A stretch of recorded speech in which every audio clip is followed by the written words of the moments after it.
Assalamualaikum warahmatullahi wabarakatuh. Sahabat yang dirahmati Allah, saat ini dunia menyaksikan sebuah proyek ambisius yang dibangun di jantung tanah Hijaz. Proyek bernama NEOM, sebuah kota futuristik impian Pangeran Muhammad bin Salman, tengah menjadi sorotan dunia. Namun, di balik gemerlap teknologinya, terselip kegelisahan umat Islam atas arah pembangunan yang disebut-sebut bebas dari nilai-nilai syariat. Dalam video kali ini, kita akan mengupas lebih dalam tentang NEOM. Bukan sekadar proyek teknologi, tapi juga sebuah langkah yang membawa konsekuensi spiritual yang besar. Sebelum kita mulai, jangan lupa untuk like video ini, tinggalkan komentar penuh hikmah, bagikan ke media sosial, dan tentu saja subscribe channel ini agar tidak ketinggalan konten-konten yang menggugah jiwa dan membuka mata tentang kondisi umat Islam hari ini. NEOM digagas sebagai kota futuristik senilai $500 miliar IC, dibangun di atas tanah suci, tanah para nabi. Namun yang menyayat hati, visi dari kota ini adalah menjauh dari tradisi dan agama. Kota yang katanya penuh inovasi ini, justru dengan tegas menawarkan wisata malam, kehidupan bebas, dan nilai-nilai sekuler yang bertolak belakang dari nilai-nilai Islam. Ironis, tanah yang dahulu menjadi saksi turunnya wahyu kini hendak dijadikan tempat pesta budaya barat. NEOM disebut-sebut sebagai zona bebas agama, tempat di mana aturan syariat tidak berlaku. Di kota ini, pria dan wanita bercampur bebas, musik hingar-bingar dan minuman keras disiapkan bagi para wisatawan elit dunia. Apakah ini arah yang benar bagi negeri yang memegang dua tempat suci umat Islam? Di mana letak kehormatan Hijaz jika kota yang dibangun di sana justru menjadi pusat kemaksiatan yang dibungkus kemajuan? Inilah yang harus menjadi renungan umat Islam di seluruh dunia. Sebagai umat Muhammad, kita tak boleh hanya terpesona dengan teknologi dan pencakar langit. Kita harus bertanya, apakah kemajuan yang dibangun tanpa nilai-nilai syariat itu benar-benar sebuah keberhasilan? Atau justru sebuah bencana yang disiapkan dengan kemasan kemewahan? Muhammad bin Salman menggambarkan NEOM sebagai pusat dunia baru, tempat di mana peradaban bertemu teknologi. Tapi sayangnya, ia mencontohkan model peradaban yang jauh dari akar Islam. Ia menyerap nilai-nilai liberalisme dan sekularisme yang selama ini menjadi ciri khas dunia barat. Alih-alih membangkitkan Islam sebagai peradaban utama, MBS justru mengimpor budaya yang menjauhkan umat dari Allah. Dalam berbagai presentasi proyek NEOM, tidak ada satu pun yang menyinggung pentingnya nilai spiritual atau aturan syariat dalam pembangunan kota ini. Semua fokus pada uang, teknologi, dan investasi. Kita melihat dengan jelas bagaimana proyek ini mengedepankan gaya hidup bebas yang bahkan di barat pun sudah mulai ditinggalkan karena membawa kehancuran moral. Tapi di tanah Arab, malah dipuja sebagai arah baru. Ini adalah ironi sejarah MBS seolah ingin menunjukkan bahwa tanah suci bisa dijadikan seperti Dubai atau New York. Padahal, tanah Arab punya kehormatan yang tak dimiliki kota manapun di dunia. Menjadikannya tempat bebas nilai agama sama saja dengan menginjak warisan Rasulullah. Ketika para pemimpin mulai membuat kebijakan yang terang-terangan menolak aturan Allah, maka tunggulah peringatan dari langit. Sejarah mencatat bahwa kaum terdahulu dihancurkan bukan karena kemiskinan atau teknologi, tapi karena durhaka pada syariat. NEOM bukan hanya proyek kota, tapi simbol kesombongan manusia yang merasa bisa hidup tanpa aturan Rabb-nya. Ketika zina dianggap normal, aurat dipertontonkan, dan agama hanya menjadi simbol tanpa makna, maka kota itu sedang menyiapkan kehancurannya sendiri. Sebagaimana kaum Ad dan Samud yang dibinasakan karena menolak dakwah Nabi. Proyek seperti NEOM yang dibangun di atas kebebasan nafsu bisa saja menjadi penyebab murka Allah di zaman modern ini. Kita wajib mengingatkan sebelum terlambat. Inilah saatnya umat Islam berbicara. Kita tidak bisa diam menyaksikan kebijakan yang menghina syariat dijadikan standar baru. Kita harus lantang bersuara bahwa Allah lebih utama dari investasi, dari wisatawan, dan dari teknologi apapun yang ingin dibanggakan manusia. Yang membuat hati semakin pedih adalah diamnya banyak ulama atas kebijakan ini. Seolah suara kebenaran telah dibungkam demi keamanan jabatan dan reputasi. Ulama yang sejati adalah mereka yang berani menegur pemimpin, bukan membenarkan yang salah. Seharusnya para ulama di Arab bersatu menyuarakan bahwa NEOM adalah proyek yang membahayakan akidah umat. Tapi nyatanya, mereka justru ikut hadir dalam konferensi pers pembangunan kota tersebut, memberi restu pada pergeseran nilai yang begitu terang-terangan. Umat Islam membutuhkan pemimpin yang menyuarakan kebenaran, bukan yang memoles kesalahan. Ketika ulama menjadi alat legitimasi bagi kebijakan yang sesat, maka umat dibiarkan dalam kebingungan dan fitnah yang tak berujung. Kita harus kembali mencari ulama pewaris Nabi yang tidak takut berkata benar, meski di depan penguasa zalim. Karena suara kebenaran itu ibarat lentera dalam gelap, menjadi harapan bagi umat yang masih ingin memegang Islam secara kafah. Beberapa waktu terakhir, wilayah Arab Saudi mengalami cuaca ekstrim yang jarang terjadi. Angin topan, banjir deras, bahkan hujan es yang menghantam kota-kota besar seperti Riyadh dan Makkah menjadi peringatan yang tak bisa dianggap sepele. Langit seolah murka, bumi menggigil, dan manusia tetap sibuk memuja dunia. Apakah ini hanya kebetulan atau sebuah teguran dari Allah atas kebijakan yang melampaui batas? Allah telah berfirman dalam Al-Quran bahwa ketika manusia melampaui batas, maka dia akan mendatangkan azab dari arah yang tidak disangka-sangka. Jika negeri yang mengusung dua tanah suci tidak lagi menjunjung tinggi hukum Allah, lalu kepada siapa kita berharap? Banjir yang melanda padang pasir, angin kencang yang menumbangkan pohon-pohon kurma, dan kerusakan yang ditimbulkan dalam waktu singkat merupakan pesan langit agar manusia kembali sadar. Tapi sayangnya, sebagian besar hanya memandangnya sebagai bencana alam biasa, padahal Allah sedang memberi peringatan. Neom mungkin dibangun untuk menantang dunia, tapi langit tetap di bawah kuasa Allah. Teknologi bisa merancang pencakar langit, tapi tak mampu menahan air yang datang dari langit. Siapa yang bisa menantang Tuhan dengan kebijakan yang bertentangan dengan syariatnya? Di balik proyek Neom, ada puluhan negara investor yang menanamkan dana mereka, berharap keuntungan besar. Mereka bukan datang untuk menolong umat Islam, tapi untuk menjadikan tanah suci sebagai ladang kapitalisme tanpa nilai agama. MBS membuka pintu selebar-lebarnya untuk ini. Restoran yang menjual makanan haram, resort yang memperbolehkan aurat terbuka, dan hiburan malam yang bebas dari aturan, semua menjadi bagian dari kota masa depan ini. Jika itu yang dibanggakan, maka sungguh jauh umat ini telah tersesat dalam standar keberhasilan. Apa gunanya investasi miliaran dolar jika menghilangkan keberkahan tanah suci? Apa gunanya pembangunan besar-besaran jika kehilangan rahmat dari langit?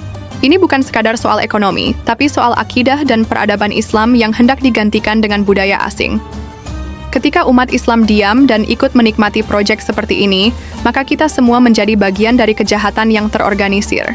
Kita tidak sedang melawan pembangunan, kita sedang menolak arah pembangunan yang menyimpang dari jalan Allah. Neom bukan satu-satunya yang merubah wajah tanah suci. Beberapa tahun terakhir, kita melihat bagaimana kota Makkah dan Madinah berubah drastis. Gedung-gedung tinggi menutupi Ka'bah, pusat perbelanjaan berdiri di sisi masjid, dan hotel mewah menjadi ikon kemajuan. Tanah yang dahulu menjadi tempat bersujud kini dikelilingi oleh kemewahan dunia yang bisa membutakan mata dan hati. Apakah kita tidak merasa sedih melihat rumah Allah diselimuti oleh kemegahan buatan manusia yang lebih mencolok dari ketenangan ibadah? Kini, dengan hadirnya Neom, wajah Hijaz akan semakin kehilangan ruhnya. Wajah lembut Islam yang penuh ketawadhuan akan digantikan oleh gaya metropolis yang dingin, sibuk, dan penuh gemerlap. Generasi muda Arab mulai lebih bangga dengan model Barat daripada sejarah para sahabat. Inilah yang membuat kita harus bersuara. Kita tidak bisa membiarkan simbol-simbol Islam dihancurkan perlahan dengan dalih kemajuan. Islam bukan agama yang anti-modernitas, tapi Islam tidak akan pernah membenarkan kemajuan yang dibangun di atas kemaksiatan. Mari kita bandingkan dengan masa kepemimpinan Umar bin Khattab. Beliau adalah pemimpin yang sederhana, adil, dan sangat takut melanggar syariat Allah.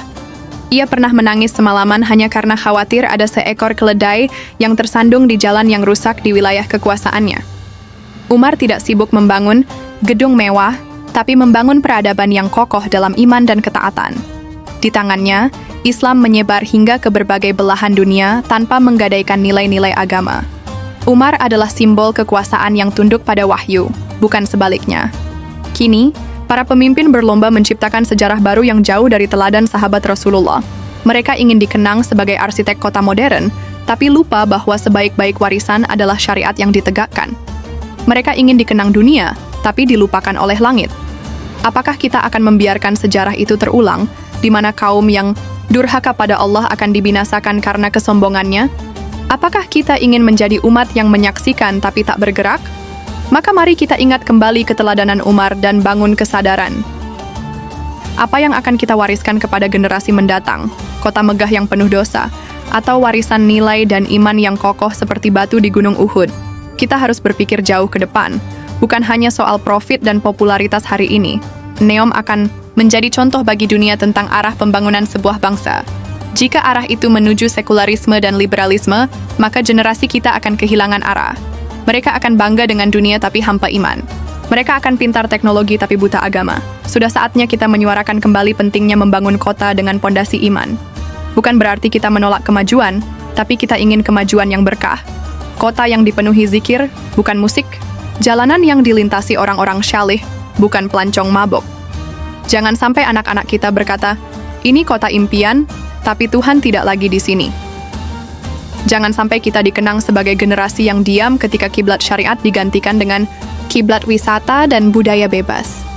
Dunia hari ini menyaksikan perubahan besar di tanah Arab, dan mereka bertanya, di mana suara umat Islam? Ketika kota futuristik dibangun tanpa aturan syariat, umat seolah kehilangan arah dan diam membisu. Inilah krisis terbesar kita hari ini. NEOM akan menjadi sorotan media internasional, menjadi lambang transformasi dunia Islam menuju dunia global. Tapi adakah suara yang berseru, ini bukan Islam? Adakah pemimpin, da'i, atau umat yang berani berkata, hentikan, ini jalan yang salah? Ketika dunia melihat kita diam, mereka akan mengira kita setuju. Ketika kita sibuk menikmati dunia yang mereka ciptakan, kita sedang perlahan melupakan akhirat yang dijanjikan. Kita harus bangkit, harus menyuarakan bahwa ini bukan jalan Islam. Kita bukan anti kemajuan, tapi kita anti pada kemajuan yang mencabut akar keimanan. Dunia harus tahu, umat Islam tidak tinggal diam ketika tanah suci mereka dirubah menjadi panggung hiburan global. Kita punya prinsip dan kita harus menjaganya. Kita harus bersuara, sebab diam adalah tanda setuju. Sebagaimana Rasulullah bersabda, barang siapa di antara kalian melihat kemungkaran, maka hendaklah ia mengubah dengan tangannya. Jika tidak mampu, maka dengan lisannya. Jika tidak mampu juga, maka dengan hatinya. Dan itu selemah-lemahnya iman. NEOM bukan hanya urusan politik, tapi juga urusan iman. Jika kita membiarkan kebijakan yang menjauh dari syariat terus berlangsung tanpa kritik, maka kita juga akan dimintai pertanggungjawaban. Jangan remehkan doa-doa dan suara dari hati yang tulus. Allah tidak butuh suara yang keras, tapi butuh niat yang ikhlas. Kita tidak perlu menjadi pejabat untuk menyuarakan kebenaran. Jadilah bagian dari umat yang masih menjaga nilai-nilai Islam di tengah zaman fitnah ini. Semoga suara kita yang kecil bisa menjadi peringatan, dan semoga Allah membukakan hidayah bagi para pemimpin agar kembali kepada jalan yang diridainya. Tidak ada kekuasaan yang kekal kecuali yang ditegakkan atas dasar takwa. Di tengah gemuruh dunia yang sibuk mengejar modernitas, hanya syariat yang akan menyelamatkan kita. Bangunan bisa runtuh, teknologi bisa usang, tapi hukum Allah tetap kekal. Jika NEOM tidak dibangun dengan pondasi syariat, maka ia hanya menara pasir yang siap roboh. Kita tidak anti MBS sebagai pribadi, kita menentang kebijakan yang melanggar syariat. Kita tidak membenci pembangunan, tapi kita cinta pada pembangunan yang berkah, yang membawa umat kepada Allah bukan menjauh darinya. Jika Saudi ingin menjadi pemimpin dunia Islam, maka ia harus menjadi contoh dalam menegakkan syariat, bukan membongkarnya. NEOM bisa saja menjadi kota terbaik dunia jika dibangun atas dasar iman. Tapi jika dibangun dengan meninggalkan Allah, maka ia akan menjadi kota peringatan. Sebagai umat, mari terus mendoakan negeri ini agar kembali pada jalan kebenaran. Semoga Allah menurunkan para pemimpin yang adil dan menjadikan umat ini kembali bersatu di bawah naungan syariatnya. Suatu hari, jika azab benar-benar datang dan NEOM menjadi simbol kehancuran seperti Pompei, maka tak ada lagi gunanya sesal. Jika Allah telah murka, maka tak ada teknologi yang bisa menahan kemurkaannya. Lebih baik kita cegah sebelum semua terlambat. Umat yang diam, pemimpin yang angkuh, dan kota yang dibangun di atas maksiat, semua adalah kombinasi kehancuran. Kita masih punya waktu untuk kembali, tapi waktunya tidak banyak, dan peringatannya sudah mulai terlihat satu persatu. Bangkitlah wahai umat Muhammad. Jangan tunggu langit pecah dan bumi terbelah baru kita sadar. Jadilah bagian dari perubahan ke arah yang diridai Allah. Karena jika bukan kita, siapa lagi? Dan jika bukan sekarang, kapan lagi? Mari ingatkan saudara-saudara kita. Mari doakan pemimpin kita dan mari kuatkan iman kita. Semoga Allah jaga tanah suci ini dari kebijakan yang sesat dan mengembalikannya pada jalan Rasulullah. Demikian informasi yang kami kutip dari berbagai sumber tentang ambisi NEOM yang menjadi tanda zaman. Sebuah proyek besar yang mengundang banyak pertanyaan dari langit. Semoga kita tidak terlena oleh gemerlap dunia hingga lupa pada peringatan Allah. Jika video ini menggugah hati sahabat sekalian, Silakan like, tulis komentar di bawah, bagikan video ini ke saudara-saudara kita, dan jangan lupa subscribe agar terus dapat informasi bermanfaat seputar dunia Islam dan kondisi umat. Semoga Allah memberikan kita hidayah untuk tetap berada di atas kebenaran, menjauhi kebijakan yang batil, dan menjadikan kita termasuk orang-orang yang tidak diam terhadap kesesatan. Wassalamualaikum warahmatullahi wabarakatuh.